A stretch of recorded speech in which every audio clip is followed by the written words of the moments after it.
Hello friends, welcome back to our YouTube channel Orphan Chemistry.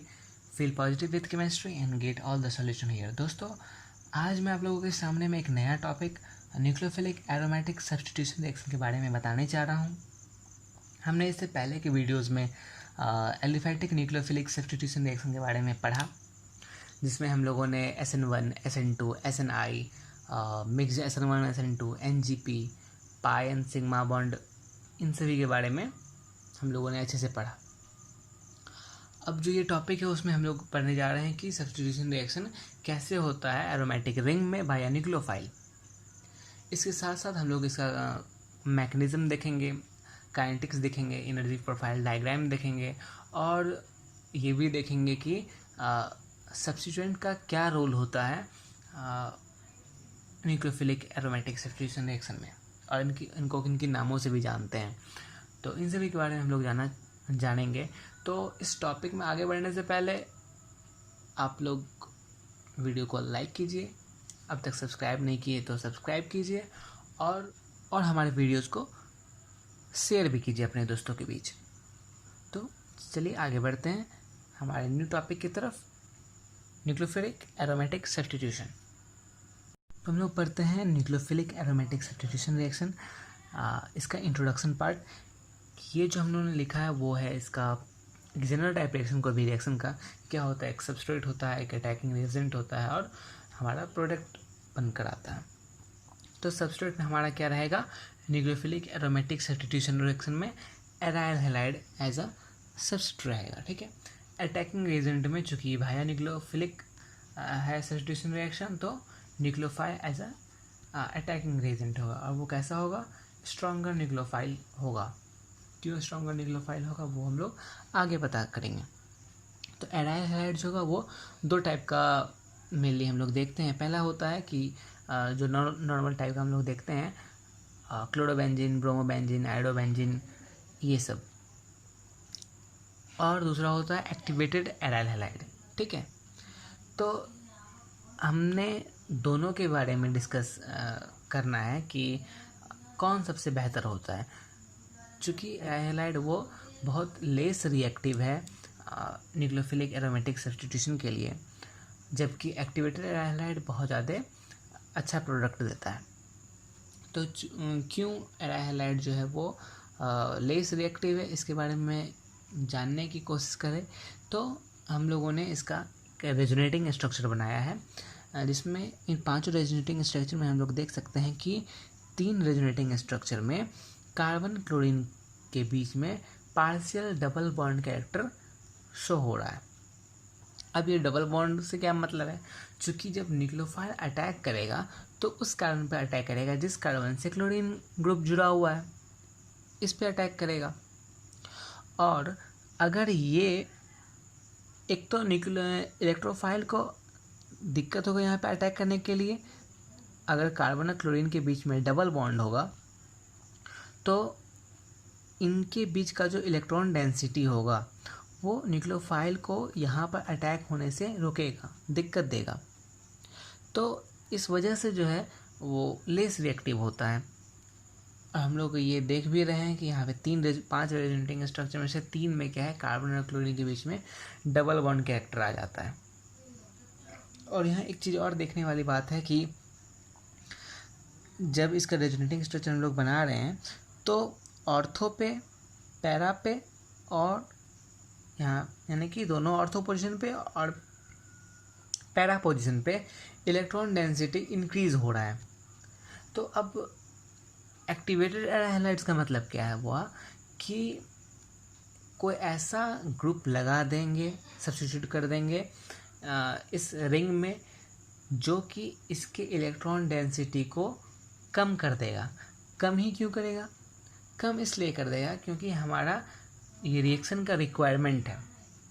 अगर यहाँ से electron density ring से कम कर देगा कोई ऐसा ग्रुप, इलेक्ट्रॉन विथड्रॉइंग ग्रुप, तो क्या होगा कि पहले की तुलना में कार्बन क्लोरीन के बीच जो बॉन्ड, जो इलेक्ट्रॉन क्लाउड था वो कम अमाउंट में होगा। अगर कार्बन क्लोरीन के बीच में कम अमाउंट में इलेक्ट्रॉन डेंसिटी स्प्रेड होगा तो न्यूक्लियोफाइल अच्छे से अटैक कर पाएगा ये तो सिर्फ बात हुई एक इलेक्ट्रॉन विथड्रॉइंग ग्रुप रहेगा तब, चाहे वो ऑर्थो पे रहे या पैरा पोजीशन पे, ठीक है। अब अगर 2 इलेक्ट्रॉन विथड्रॉइंग ग्रुप रहे, एक पैरा पे रहे एक ऑर्थो पे रहे, तो और भी ज़्यादा वो इलेक्ट्रॉन डेंसिटी इस रिंग से खींचेगा।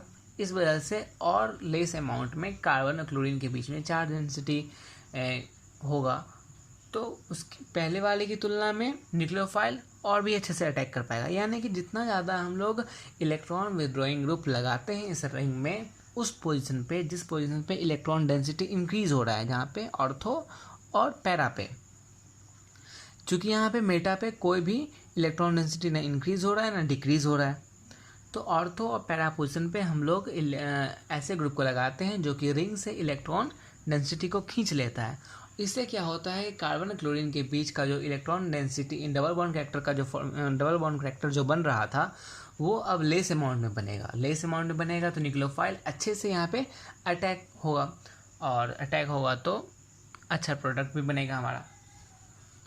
तो इस वजह से न्यूक्लियोफिलिक एरोमेटिक सब्स्टिट्यूशन रिएक्शन में एक्टिवेटेड एराइल हैलाइड का हम लोग यूज़ करते हैं, चूँकि ये हाई रिएक्टिव है। हाई रिएक्टिव किसकी तुलना में है? इन तीनों की तुलना में, क्लोरोबेंजीन, ब्रोमोबेंजीन, आयोडोबेंजीन। तो हमने एक्टिवेटेड कॉम्प्लेक्स का भी, एक्टिवेटेड मॉलिक्यूल का भी एक एग्जांपल देकर समझाने की कोशिश की है कि किस तरह से इलेक्ट्रॉन विथड्रॉइंग ग्रुप रहने से, ये क्या है हमारा इलेक्ट्रॉन विथड्रॉइंग ग्रुप नाइट्रो, ये क्या करेगा, इस रिंग से इलेक्ट्रॉन डेंसिटी को खींच लेगा। कैसे खींचेगा ये दिखाते हैं थ्रू इस रेजोनेटिंग स्ट्रक्चर से। ये क्या किया, न्यूक्लियोफाइल है, ये अटैक करेगा उस कार्बन पे जिस कार्बन से क्लोरीन जुड़ा हुआ है। अब क्या होगा कि इलेक्ट्रॉन यहाँ से टूटेगा और यहाँ पर नेगेटिवली चार्ज इलेक्ट्रॉन पेयर इस कार्बन पे आ गया। अब ये इलेक्ट्रॉन डेंसिटी जो है वो ऑर्थो से पैरा की ओर बढ़ेगा। तो क्या होगा, जैसे ही पैरा पोजीशन पे ये इलेक्ट्रॉन डेंसिटी आएगा तो नाइट्रोजन के पास ये क्या है, पॉजिटिवली चार्ज एक ऑर्बिटल है, ये कार्बन के पास जो ये इलेक्ट्रॉन डेंसिटी आया उसके साथ डबल बॉन्ड बना लेता है। यानी कि जो इलेक्ट्रॉन थ्रू आउट रिंग ये घूम रही थी, अब वो कहाँ चला गया, बॉन्डिंग में चला गया, कार्बन नाइट्रोजन के बॉन्डिंग में। यानी कि इलेक्ट्रॉन डेंसिटी का घूमना बंद हो गया रिंग में, और नाइट्रो ग्रुप ने उसको अपनी तरफ खींच लिया। इस खींचने की वजह से यहाँ पर जितने अमाउंट में कार्बन और क्लोरीन के बीच में डबल बॉन्ड का कैरेक्टर आ रहा था, यहाँ पर वो आना बंद हो जाएगा, क्योंकि नाइट्रो ग्रुप खींच लेगा electron density.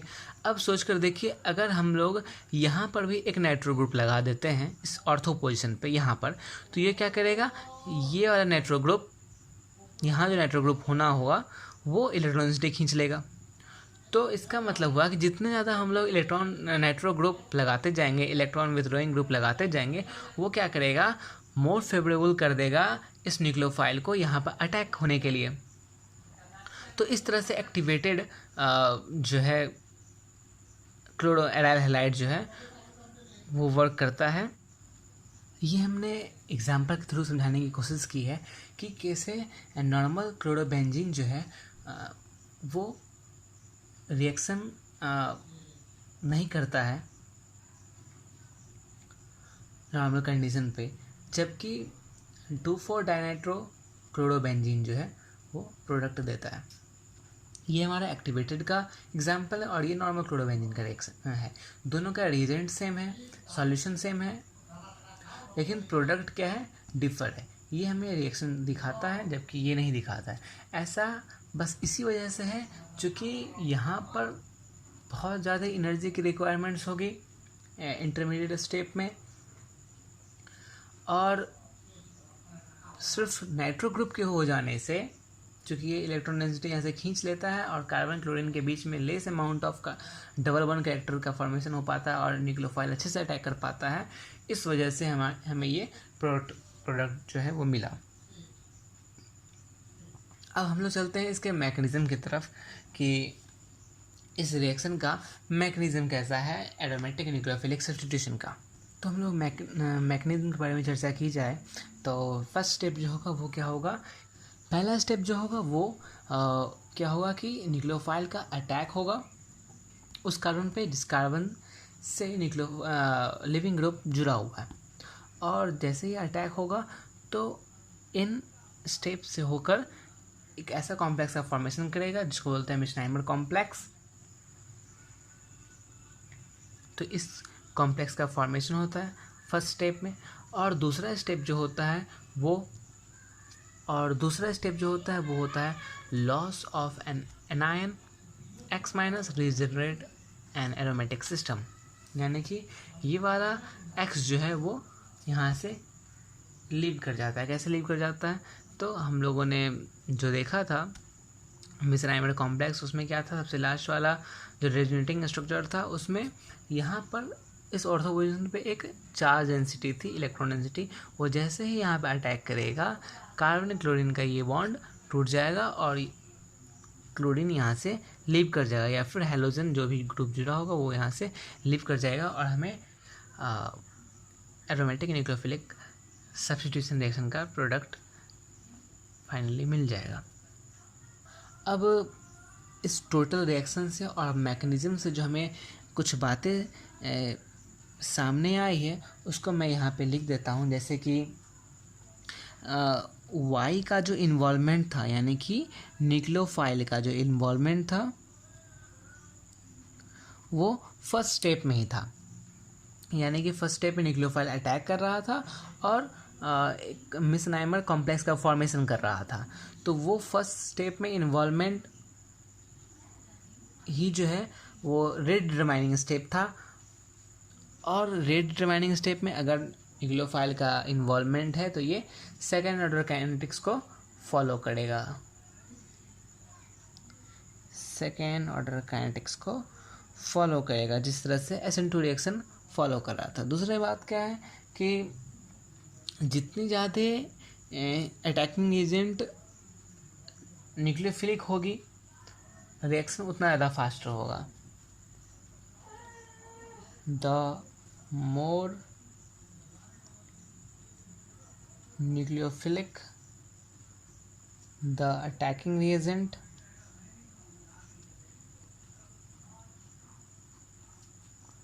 reagent, the faster the reaction. Okay अब ये जो है SN2 रिएक्शन से किस तरह से अलग है, क्योंकि SN2 रिएक्शन में हम लोग देख रहे थे कि वहाँ एक पेंटा वैलेंट ट्रांजिशन स्टेट का फॉर्मेशन हो रहा था, लेकिन हमें यहाँ पे कुछ ऐसा देखने को नहीं मिला। यहाँ पे हमें इंटरमीडिएट का फॉर्मेशन देखने को मिला। तो हम लोग ऐसा लिख सकते हैं कि this is a type of SN2 mechanism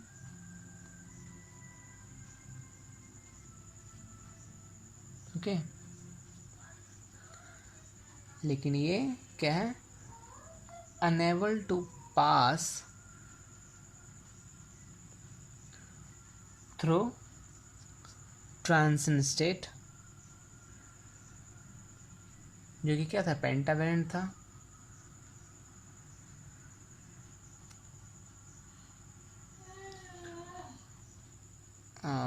as an alkyl halide in SN2।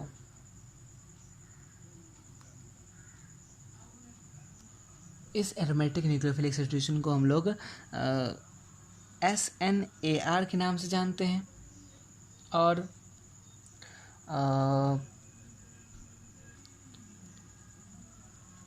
Addition elimination के नाम से भी जानते हैं, और SN2AR के भी नाम से जानते हैं। इसको हम लोग इंटरमीडिएट कॉम्प्लेक्स मैकेनिज्म के नाम से भी जानते हैं। एडिशन एलिमिनेशन हम लोग ने देखा कि SNAR के नाम से क्यों जानते हैं, क्योंकि एरोमेटिक न्यूक्लियोफिलिक सब्स्टिट्यूशन रिएक्शन है। एडिशन एलिमिनेशन क्यों, क्योंकि पहला स्टेप जो था हमारा न्यूक्लियोफाइल का वो एडिशन था, और दूसरा स्टेप जो था हमारा वो क्या था, लिविंग ग्रुप का एलिमिनेशन। तो इस वजह से हम लोग एडिशन एलिमिनेशन रिएक्शन भी इसको बोलते हैं। SN2AR क्यों, क्योंकि ये बहुत हद तक SN2 रिएक्शन की तरह दिखता है और सेकेंड ऑर्डर काइनेटिक्स भी है इसका। और इंटरमीडिएट कॉम्प्लेक्स मैकेनिज्म, चूँकि इन जो मेसेनहाइमर कॉम्प्लेक्स का फॉर्मेशन हो रहा था इंटरमीडिएट का, उसकी वजह से इंटरमीडिएट कॉम्प्लेक्स मैकेनिज्म भी इसे कहा जाता है। तो इतने नामों से जानते हैं। और इसके अलावा अगर बात किया जाए कि किस तरह से सब्स्टिट्यूएंट का इफ़ेक्ट होता है, तो electron withdrawing group increases the rate of reaction. Okay, कैसे रेट ऑफ रिएक्शन को इंक्रीज कराता है, तो यहाँ हम लोग देखते हैं कि वो इलेक्ट्रॉन डेंसिटी को खींच लेता है और कार्बन क्लोरीन के बीच में या कार्बन हेलोजन के बीच में जो डबल बॉन्ड का फॉर्मेशन हो रहा था उसको, उसका अमाउंट कम कर देता है। तो इफ पैरा पोजीशन पे एक नाइट्रो ग्रुप है और एक ऑर्थो एक पैरा पोजीशन पे, एंड दोनों ऑर्थो एक पैरा पोजीशन पे अगर नाइट्रो ग्रुप है,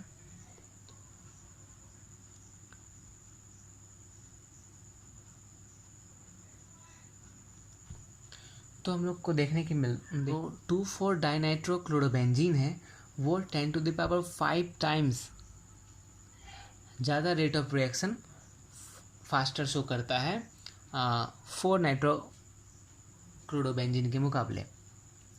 जबकि 2,4,6 ट्राइनाइट्रो क्लोरोबेंजीन भी ज़्यादा फास्टर रिएक्शन शो करता है 2,4 डाइनाइट्रो क्लोरोबेंजीन के मुकाबले। लेकिन कितना अमाउंट में फास्टर शो करता है ये डेटा, ये वाला कॉम्प्लेक्स जो है वो फास्टर रिएक्शन तो ज़रूर शो करता है, लेकिन कितने अमाउंट में फास्टर रिएक्शन शो करता है ये डेटा अवेलेबल नहीं है अभी, लेकिन ये फास्टर रिएक्शन शो करता है। तो ये था हमारा न्यूक्लियोफिलिक एरोमेटिक रिएक्शन के बारे में सभी बातें। और इसके एनर्जी प्रोफाइल डायग्राम के बारे में बात करें तो ये रहा इसका न्यूक्लियोफिलिक एरोमेटिक सब्स्टिट्यूशन रिएक्शन का एनर्जी प्रोफाइल डायग्राम, जिसमें वाई कोऑर्डिनेट पे पोटेंशियल एनर्जी है और एक्स कोऑर्डिनेट पे रिएक्शन कोऑर्डिनेट है जिसमें रिएक्शन आगे प्रोसीड हो रहा है। ये वाला पॉइंट में क्या है कि रिएक्टेंट है जब आपस में कॉलिजन नहीं हुआ, यानी कि एक एराइल हैलाइड और न्यूक्लियोफाइल जब आपस में कॉलिजन हुआ और एक्टिवेशन एनर्जी की बैरियर को पार किया, तो ए पॉइंट जो है वो दिखलाता है ट्रांजिशन स्टेट फॉर एडिशन, यानी कि यहाँ पर रिएक्टेंट में एक्टिवेटेड एराइल हैलाइड में न्यूक्लियोफाइल अटैक कर चुका है और एडिशन हो चुका है न्यूक्लियोफाइल का।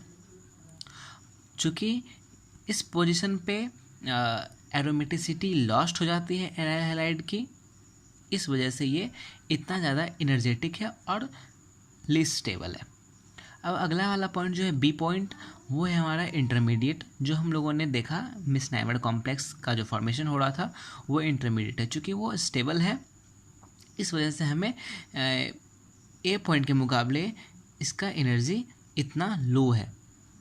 ओके, अब अगला पॉइंट जो है वो सी है, जो हमें दिखा रहा है ट्रांजिशन स्टेट फॉर एलिमिनेशन।